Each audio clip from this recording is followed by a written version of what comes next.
অনেক দিন থেকে ফেসবুকে কিন্তু একটা রেসিপি দেখে আসলাম যেটা চট্টগ্রামের আতিক্কা পিঠা বলে। তো এই পিঠা বানাতে গেলে কিন্তু বিন্নি চাল লাগে, কলা পাতা লাগে, অনেক কিছুই লাগে যেটা আমার কাছে নাই। যেহেতু বিদেশে থাকি সেখানে কিন্তু আসলে বিন্নি চালটা হয়তোবা গ্রোসারিতে পাওয়া যায়। তো আমার তো এখনই খেতে ইচ্ছা করছে। আর আমি অতক্ষণ পর্যন্ত অপেক্ষা করতে পারব না। যাই হোক বাসায় যেটা ছিল সেটা দিয়ে বানিয়ে নিলাম। তবে কিন্তু খেতে কিন্তু ভালোই লেগেছে, খারাপ লাগেনি।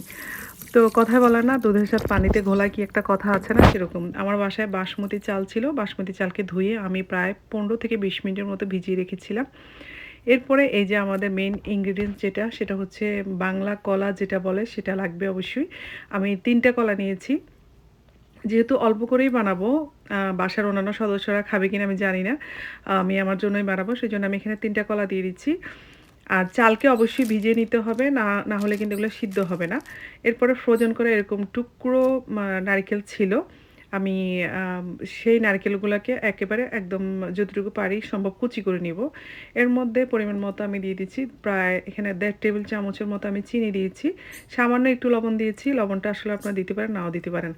তারপর যে চালগুলো আমি ভিজিয়ে রেখেছিলাম 20-25 মিনিটের মতো, সেই চালগুলো আমি সেই কলা, চিনি মধ্যে দিয়ে দিচ্ছি। দিয়ে এবার হাত দিয়ে খুব ভালোভাবে আমি কলাটাকে কচলে নিব। ভালোভাবে কচলে নিতে হবে, কলার যেন আস্ত কোনো ভাব না থাকে।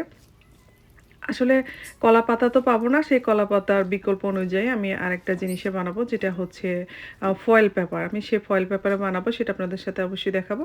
এই যে অনেকগুলা নারিকেলকে কুচি করে ছোট, ছোট করে নিয়েছি যাতে এগুলো খাওয়ার সময় দাঁতের নিচে পড়ে। মানে আমার এত পরিমাণ লোভ লেগেছে এই রেসিপিটা দেখে না, কালকে বিকেলে দেখছিলাম তখনই আমি প্রায় 20 থেকে 25 মিনিটের ভিতরে এটা কিন্তু বানিয়ে খেয়ে নিলাম। মোটামুটি ভালোই লেগেছে। বাসমতি চাল দিয়েও কিন্তু ভালো লেগেছে। এটা অবশ্যই চালটাকে ভিজিয়ে নিতে হবে। না ভিজিয়ে রাখলে কিন্তু এটা সিদ্ধ হবে না। এই যে খুব ভালোভাবে আমি এটাকে মেখে নিয়েছি। তারপরে একটা পাতিলের মধ্যে কিছু পানি দিয়ে দিচ্ছি। আর একটা আপনারা চালনি দিবেন। এটা আমি স্ট্রিম করে ওইটার একটা পাত্র ছিল সেটা দিয়ে দিলাম। এবার পানিটা আমি আস্তে, আস্তে মানে গরম করে নিচ্ছি। আর এদিকে কলাপাতার পরিবর্তে যে ফয়েল পেপার থাকে সেগুলোকে ছোট, ছোট টুকরো করে নিয়েছি। আর এর মধ্যে সামান্য একটু ঘি আমি মেখে নিচ্ছি। এতে করে আমরা যখন পিঠাটা বানাবো তখন এটা কিন্তু সহজে উঠে আসবে। তারপরে এই যে এভাবে লম্বালম্বি করে আমি কিছুটা পিঠার দিয়ে দিচ্ছি। তারপরে ফয়েল পেপারটাকে আমি এভাবে আলতো হাতে ভাঁজ করে নিচ্ছি। ভাঁজ করে নিলে হবে কি একেবারে অনেক বেশি জোরে চাপাচাপি করা যাবে না। যদি চাপাচাপি করেন এটার ভিতরে কিন্তু বাতাস ঢুকবে না, এতে করে চালটা সিদ্ধ হবে না।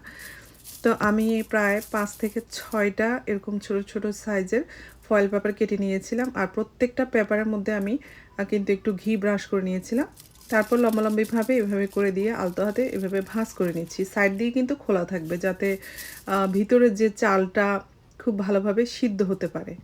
এই যে প্রতিবারে খুবই সামান্য একটু আমি ঘি দিয়ে দিচ্ছি, দিয়ে তারপরে যে চালটা আমি মেখে রেখেছিলাম কলা নারিকেল দিয়ে সেটা আবার দিয়ে দিচ্ছি। এই পিঠাটা আসলে খুবই মজা। মিষ্টির পরিমাণটা আপনারা চাইলে আপনাদের পছন্দ মতো দিবেন। তো আমি যতটুকু পরিমাণে দিয়েছিলাম আমার কাছে মিষ্টিটা একটু হালকা বেশি মনে হয়েছিল কারণ আমি মিষ্টি কম খাই এইজন্য। তারপরেও যারা মিষ্টি বেশি খান এই পরিমাণ দিতে পারেন। এই তো মোটামুটি আমার এখানে হয়ে গেছে এগুলো মোড়ানো। তারপরে এই যে চুলায় ভাপ উঠতেছিল। অনেক সময় আমি যখন দিতে গিয়েছিলাম তখন দেখি যে ফয়েল পেপারটা একটু লম্বা। তো আমি কি করেছি সাইড থেকে আরেকটু ফয়েল পেপার কেচি দিয়ে কেটে এটা সমান করে নিচ্ছি যাতে পাত্রের ভিতরে খুব সুন্দরভাবে ঢুকাতে পারি। তো একে, একে সবগুলো আমি এভাবে দিয়ে দিচ্ছি।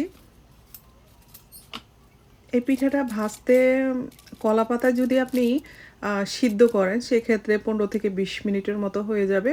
তবে যেহেতু আমি বাসমতি চাল দিয়ে করছি সেক্ষেত্রে এই পিঠাটাকে আমি প্রায় 25 থেকে 30 মিনিটের মতো ভাপে সিদ্ধ করে নিয়েছি। এই তো 25-30 মিনিট পরে আমি ফেরত আসলাম। দেখেন খুব সুন্দরভাবে কিন্তু ধোঁয়া উঠছে উপর দিয়ে। আর পিঠাগুলোও কিন্তু মোটামুটি হয়ে গেছে। আমি একটু চেক করে দেখে নিচ্ছি। এটা সাইড দিয়েও কিন্তু অনেক সময় দেখলে বোঝা যায় চালগুলো খুব ভালোভাবে এই যে দেখেন অনেকটা একটু স্টিক, স্টিক একটা ভাব এসেছে। আর এটা হয়ে গেছে। আমি এগুলো উঠিয়ে নিচ্ছি।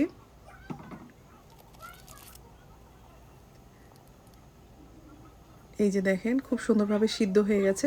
তবে এই পিঠাটা কিন্তু আপনারা যখন খাবেন গরম, গরম খেলেই কিন্তু এটা বেশি মজা লাগে। ঠান্ডা হয়ে গেলে আমার কাছে মনে হয় যেন টেস্টটা একটু কম লাগে।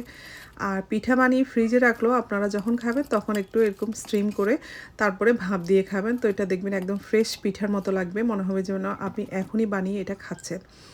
এবার চলুন এই পিঠাগুলোর ভিতরে কেমন হয়েছে আমি একটু খুলে দেখাচ্ছি। এটা এতই গরম যে আমি হাত দিয়ে খুলতে গেলে আমার হাতের মধ্যে গরম ভাবটা লেগে যাচ্ছে। এই যে দেখেন, খুব সুন্দরভাবে দেখেন বাসমতি চাল দিয়ে বানিয়ে নিলাম। আর একটা অঘটন ঘটে গেল, এটা পড়ে গেল। যাই হোক, এরকম অঘটন সবার সাথেই ঘটে, আমার সাথে প্রতিনিয়ত ঘটে। তারপর উঠিয়ে নিলাম। এরপরে এটা একটু খেয়ে দেখলাম, না মোটামুটি ভালোই লেগেছে। তবে আমার কাছে মনে হচ্ছে চালটা যদি আরও কিছুক্ষণ আপনারা ভিজিয়ে রাখেন, আপনারা রেজাল্টটা ভালো পাবেন এবং খুব দ্রুত কিন্তু সিদ্ধ হয়ে যাবে। তো আমি মোটামুটি এখান থেকে প্রায় ৩টা পিঠা কিন্তু আমি গরম গরম খেয়ে ফেলেছি। আমার কাছে ভালোই লেগেছে। সবচেয়ে বিশেষ করে নারিকেলের যে টুকরাগুলা, সেগুলা কিন্তু একদম মানে আপনি যখন খাবেন দাঁতের নিচে পড়বে, খেতে খুবই ভালো লাগবে। তো আশা করি যারা এখনও খান নাই একদিন হলেও ট্রাই করবেন। অবশ্যই কিন্তু যদি পারেন বিনি চাল দিয়ে বানাবেন। আমি কিন্তু আমার বাসায় যেটা ছিল বাসমতি চাল, আমি সেটা দিয়েই করেছি। যে কোনো একটা স্টিকি টাইপের চাল হলেও কিন্তু এটা খেতে ভালোই লাগবে। তো সবাই ভালো থাকবেন। আমার এই রেসিপিটি আপনাদের কাছে কেমন লেগেছে অবশ্যই জানাবেন। আজকের মতো বিদায় নিচ্ছি। আল্লাহ হাফেজ, আসসালামু আলাইকুম।